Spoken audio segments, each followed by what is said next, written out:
sorry. I'm I'm really sorry. Just Can I just finish? Never. Answer. Go ahead. We'll just let her finish and you can respond to that, and then I'll go to Salman. Okay. Sure. All I'm saying is that most of the technicality have been reached between the two countries. We just want a legal framework who guarantee what will happen in drought, because I'm afraid we don't have a calendar for the rainfall. I would love to have one from the Almighty, but we don't have any. And we want this legally binding so as not be a dispute in the future if any problem created a dispute. Refusing to do the legal side and commit to certain things legally is actually raising suspicion in Egypt, and I found that very unfortunate. Thank you. Okay, so you wanted to respond to Nirvana? Yes, absolutely. There is a wrong understanding of the matter here. As an individual who is inside the negotiation team, I fully know what is happening inside the negotiation. And let me say this. The issues we have said, we have agreed on most of the technical issues. Yes. How to fill the dam, how to operate the dam. These are the issues. But disguised in the details of the technical issues, like the numbers, what we have is, as I said, as the devil is in the details, what we have is an attempt by Egypt to impose a water allocation under the 1959 agreement. And when it comes to the 1993 document, that's a general framework for cooperation, and it is Egypt actually which abrogated and which violated this document by unilaterally engaging itself, diverting the Nile waters out of its natural basin to the Sinai and to the Toshka. It's not Ethiopia. It's not Ethiopia at all. And the good gesture, not at all. The African Union is an organization of the three countries. We are Africans. And one thing I want to correct the previous speaker is the United States and the World Bank, they were not mediators. They were not mediators.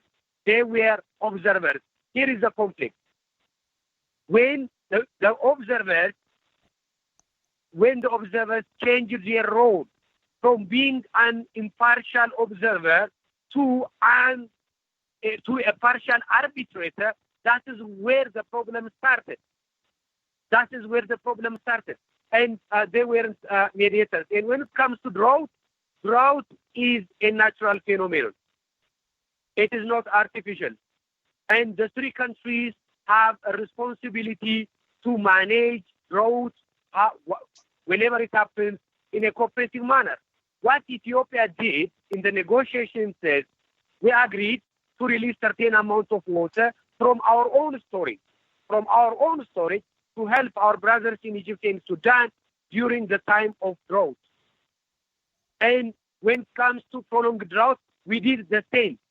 We have almost agreed on some of the details on this.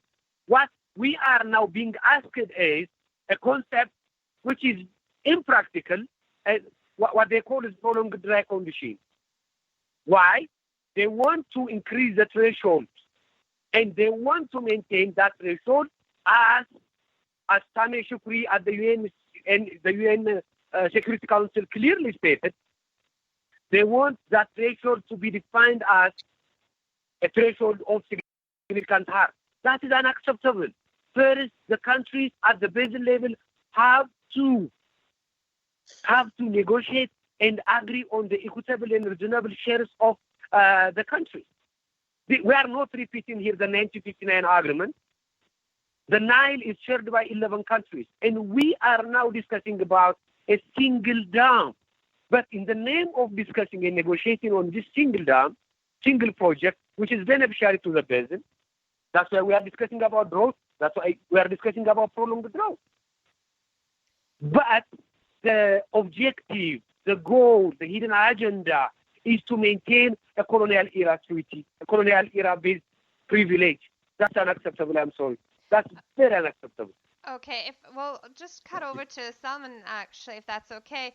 Dr. Salman, how legally binding are these treaties that everyone is referring to, starting with the 1902 Anglo-Ethiopian Treaty? We have the 1929 Treaty, and then, of course, the 1959 when both Egypt and Sudan as independent countries signed it. Are these what a lot of this is being based on? Okay, if you allow me, I want to comment on, come back to just for a short comment on why the African Union was not there and why it suddenly appears in the picture. If you allow me, and then I will come to your question. Please go ahead. Because there was a talk that the African Union wasn't there, it didn't play any role, it did not interfere. Actually, there was no need for the African Union or for anyone to interfere. The parties have been talking to each other from the beginning. There was a extensive, complex, but there was a dialogue. It started with the negotiations, and then they established together the International Panel of Experts. The International Panel of Experts issued a report. There were discussions that went on through the report, and then they went to, there were two studies. They hired two consulting firms to do the studies. There were differences on the issues of the terms of reference and the inception report. Again, that was resolved through negotiations, and they established the National Independent Scientific Group, which included representatives from each country, including the heads of the security organs in each country, and so there was the parties were working together. And remember, the three parties signed the Declaration of Principles in March 2015. So they were really not in need of a third party. They didn't look for a third party because they were working together and the issues were resolved. Sudan and Egypt took the major decision of accepting the GERD. That was an issue until 2015. Once that was accepted, everything else is details. So the reason why the African Union or any other organization did not interfere is because the parties were talking to each other, and indeed they did not. There wasn't a feeling that there was a need for a third party to interfere. The point about Egypt being the chair of the African Union, and that's why they did not want to use the African Union, doesn't make sense. The mere fact that you are a chair of the organization actually puts pressure on you to respect that organization and to resort to it, rather than go away from it and say, oh, I am the chair, there may be a conflict of responsibility. There are always ways of working out, and Egypt is not going to be chair forever, and this issue is not going to be resolved in a week or 2 weeks or a month. So that argument does not make sense. And as I said, on the contrary, if you are a chair of the organization, you have to show that you really would like that organization that you are chairing to play a major role. So I think the African Union, I'm not defending the African Union, I'm just defending the facts, being someone who has followed up the GERD from day one, that the African Union or any other country did not interfere because the parties were talking up to the last minute. And then not only this, but under the Declaration of Principles, the parties have set procedure for resolving the dispute. It will be resolved at the diplomatic channel, and then if they fail to do that, they will go to the heads of the state. So there are channels. And Sudan, in its report, said that the issues shouldn't have been taken to the United Nations because the issue was with the heads of the states, according to the Declaration of Principle. So that point has to be corrected, that the African Union wasn't proactive, did not take a role. No, that's not true. The African Union intervened when it realized that this is the moment when it can play a role. Regarding the agreements, Anne-Marie, I don't think I'm the right person to issue a decision on whether the 1902 or 1993 or 1959. I mean, 1959 is different. Those agreements are binding or not binding, because there has been a dispute for a long time between them. Each side has put its arguments. They put it in a memo to the United Nations, and I think that the matter is now. I don't want to put myself in a position of a chair of a judge to issue. I don't think it's appropriate for me to do that. This has to be resolved. The difference between two parties has to be resolved according to the differences, not according to an opinion of just a third party who belongs to one of the three countries. But again, looking at the agreements, I mean, 1902 has been heavily covered by Egypt and Ethiopia in their 6 memoranda to the Security Council. And each of them brought the agreement, and each of them brought its interpretation, and it's what it says. But I think the 1993 agreement between Ethiopia and Egypt is really a framework. There are no issues there. There is the issues of obligation not to cause harm, and the equitable and reasonable utilization, which are in every agreement and which just don't help us much. What you really need in this case, an agreement to result to, is agreement that would have the 9 countries with an institution with clear provisions, and that would be something to result on. The 1959 agreement, and I'm Sudanese, is a very unfortunate agreement, because it took the Nile, made it a Sudanese and Egyptian river, excluded everyone else, decided that there are 84 billion cubic meters as measured in Swan, 10 billion would go on evaporation, 74 billion is divided between the 2 countries, and the title of agreement itself is very unfortunate. The title of the agreement is Agreement for the Full Utilization between 2 countries. And worse than all of this is that the agreement says if another country of the Nile Basin wants some waters of the Nile, it should apply to the 2 countries.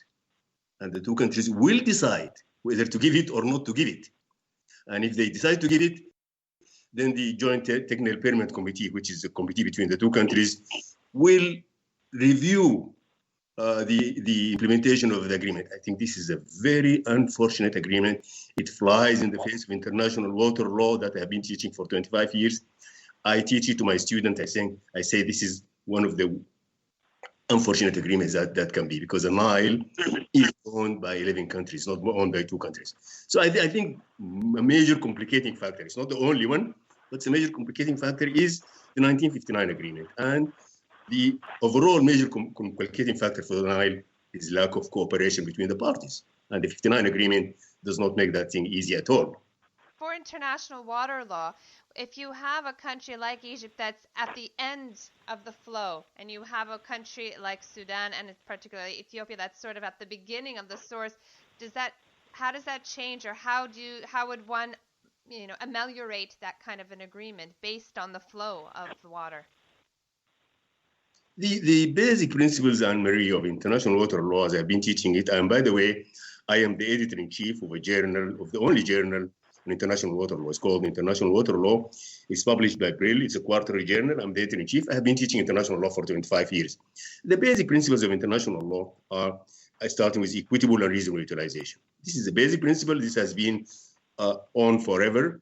In more than a century ago, the predecessor of the International Court of Justice, which is called the Permanent Court of International Justice, in a case on the other river, Poland, and against other countries, confirmed what they called the perfect equality of all the riparians. And then it started talking about proportionality, and through this, the theory or the principle of equitable and reasonable utilization developed through the years. And then this same decision, this same quotation that I told about, the perfect equality, has been confirmed by the International Court of Justice. So the basic principle of international law is really equitable and reasonable utilization. Then follows by the obligation not to cause significant harm. Obligation not to cause significant harm. However, when you come to look at the equitable and reasonable utilization, the international law, which is customary international law codified in a convention adopted by the United Nations General Assembly in 1997 and entered into force in 2014. It's called the UN Water Courses Convention for short. It's a long name, but we use the UN Water Courses Convention. Basically, adopted those principles: equitable and reasonable utilization, the obligation not to cause harm, notification and exchange of data and information, and the peaceful settlement of dispute. And those are the basic principles of customary international law, which were codified by the UN Convention. But interesting enough, none of the Nile countries is a member of the convention. Sudan and Kenya voted for the convention, but they never followed up. However, the interesting thing is that when the Nile countries started negotiating the Nile Basin Cooperative Framework Agreement, they included everything that was in the convention. I mean, and Professor Stephen McCaffrey, who was helping the parties draft the convention, was one of the rapporteurs of the convention. In fact, he was the last rapporteur who presented the convention to the General Assembly. And then so that the convention was replicated in the Cooperative Framework Agreement. And then further on, it was replicated in the Declaration